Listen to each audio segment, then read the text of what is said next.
Chapter 6. Tess went down the hill to Trantridge Cross, and inattentively waited to take her seat in the van returning from Chaseborough to Shaston. She did not know what the other occupants said to her as she entered, though she answered them; and when they had started anew she rode along with an inward and not an outward eye. One among her fellow travellers addressed her more pointedly than any had spoken before.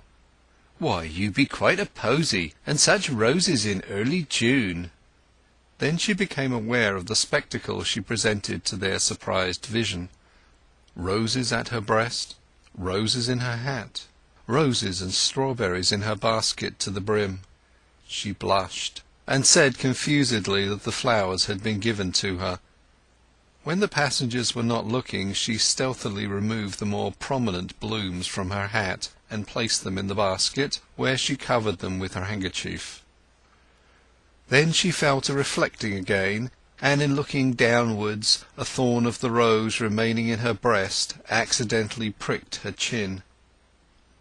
Like all the cottagers of Blackmoor Vale, Tess was steeped in fancies and prefigurative superstitions. She thought this an ill omen, the first she had noticed that day. The van travelled only so far as Shaston, and there were several miles of pedestrian descent from that mountain town into the vale to Marlott. Her mother had advised her to stay here for the night at the house of a cottage woman they knew, if she should feel too tired to come on; and this Tess did, not descending to her home till the following afternoon. When she entered the house she perceived in a moment from her mother's triumphant manner that something had occurred in the interim. "Oh yes, I know all about it. I told 'ee it would be all right, and now 'tis proved." "Since I've been away, what has?" said Tess rather wearily.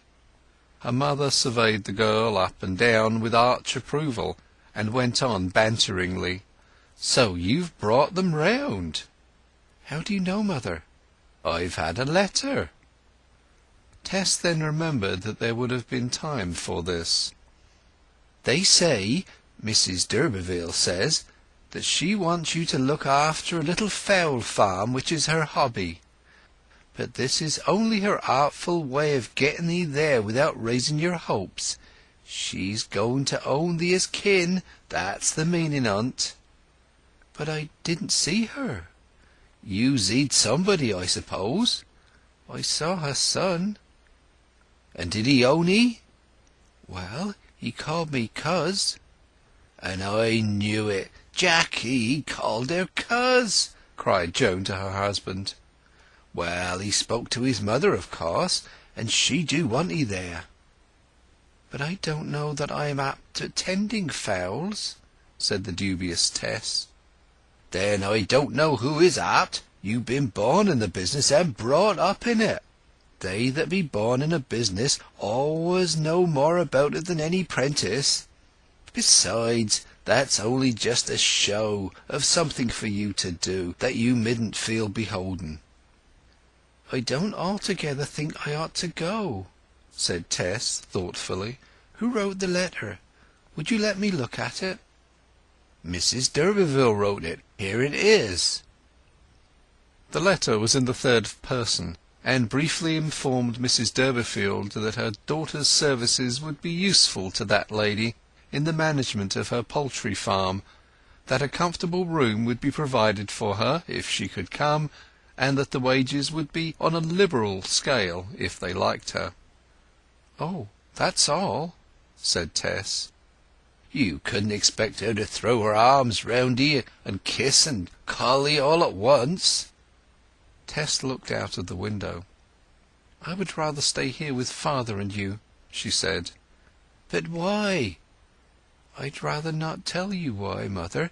Indeed, I don't quite know why." A week afterwards she came in one evening from an unavailing search for some light occupation in the immediate neighbourhood. Her idea had been to get together sufficient money during the summer to purchase another horse. Hardly had she crossed the threshold before one of the children danced across the room, saying, The gentleman's been here." Her mother hastened to explain. Smiles breaking from every inch of her person. Mrs d'Urberville's son had called on horseback, having been riding by chance in the direction of Marlott.